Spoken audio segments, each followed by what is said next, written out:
Welcome back to The Explainer. Today, we're unpacking a massive concept, Robert Greene's incredibly potent ninth law of power: win it through your actions, never through argument. Now, if you're looking to master the ninth law of power and discover why demonstrating your point is the ultimate persuasion technique, you are in the right place. Seriously, if you've ever felt that utter frustration of losing an argument, even when you literally knew you were factually right, this explainer is going to completely change how you handle conflict and assert your ideas. Let's jump right into this core judgment, straight from the text. Greene says, any momentary triumph you think you have gained through argument is really a Pyrrhic victory, meaning, yeah, you might win the battle, but the cost is so unbelievably high that it's essentially a defeat. Why? Well, think about it. The resentment and the ill will you stir up by arguing, it's so much stronger and lasts way longer than any temporary change of opinion. When you argue, even if you win on pure logic, you're usually making the other person feel inferior. You've bruised their ego.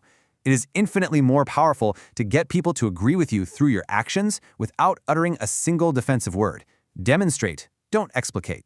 To really grasp how this works, we're going to follow a quick roadmap. We'll look at the danger of arguing, the power of demonstration, why symbolism beats words, the keys to persuasion, and finally, the one reversal where you absolutely should argue.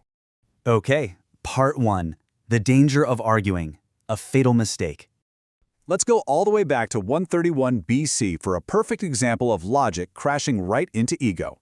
The Roman consul, Publius Crassus Dives Mucianus, was laying siege to a Greek town.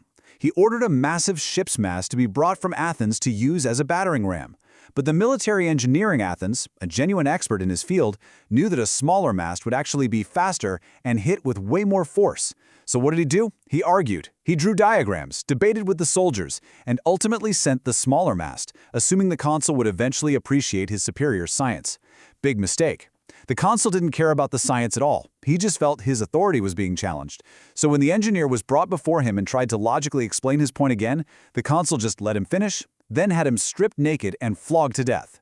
The engineer's endless logic only enraged an ignorant leader. The big takeaway here? Words are almost never neutral. Arguing with a superior directly attacks their intelligence. Let's move on to part 2, the power of demonstration. A brilliant triumph. If arguing gets you nowhere, or, gets you flogged, what's the alternative? Picture this. It's 1502 in Florence, and Michelangelo is carving his legendary statue of David. The mayor, a guy named Piero Soderini, who really fancied himself an art connoisseur, walks into the studio and loudly declares that David's nose is just too big. Now, Michelangelo knew the mayor was standing right underneath the giant statue, so his perspective was totally warped. But did he argue? Absolutely not. He knew arguing would just offend his patron and jeopardize his future commissions. Instead, he pulled off this brilliant four-step charade. First, he subtly agreed with the critique. Second, he invited the mayor to follow him up the scaffolding. Third, he hid a handful of marble dust in his palm and pretended to tap his chisel against the nose, letting the dust sprinkle down without actually altering the stone. Finally, he stepped back and asked for the mayor's new opinion. And Soderini proudly says, "Ah, I like it much better. You've made it come alive." See? Michelangelo changed the mayor's perspective without changing a single inch of the stone, proving his point perfectly without saying one offensive word. This brings us to part 3, symbolism over words, visceral proof. We're getting to a much deeper level of the law now. When you make your opponents literally and physically feel your meaning, you bypass their mental defenses completely. Check out how these 3 historical giants won through action, not words. First up, the legendary architect Sir Christopher Wren. He had a nervous mayor who was terrified the second floor of a new town hall was going to crash down on his office, so he demanded extra support columns. Wren knew his engineering was flawless and the columns were totally useless. Did he argue? Nope. He just built the columns to calm the guy down. Decades later, workmen realized those columns stopped just short of the ceiling. They were total dummies. But both men got what they wanted, completely argument-free.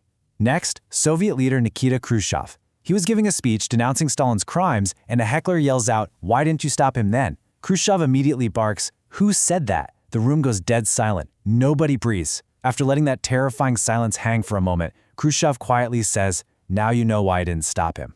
Wow, right?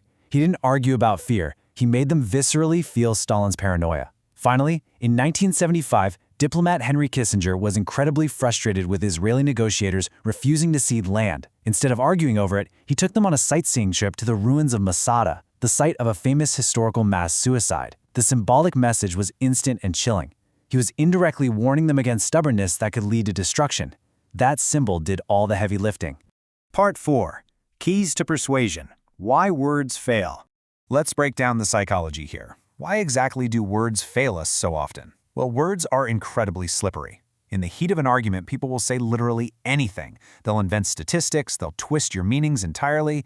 Even the most bulletproof verbal argument has no solid foundation, because naturally we distrust bags of air. On top of that, arguing inherently makes the other person feel insecure about their own intelligence.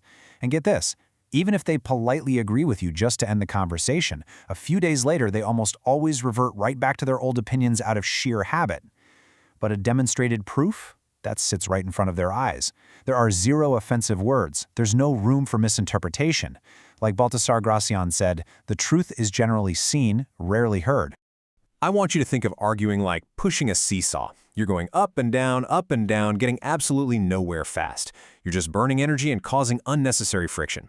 The real key to power is to get off the seesaw entirely. Show them your meaning without kicking or pushing. Leave them hanging at the top, step away, and let gravity bring them gently back down to earth. Let their own realization do the work for you. And finally, Part 5. The Reversal. When to Argue.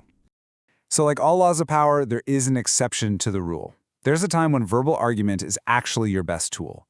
You should argue fiercely when you need to distract someone or cover your tracks.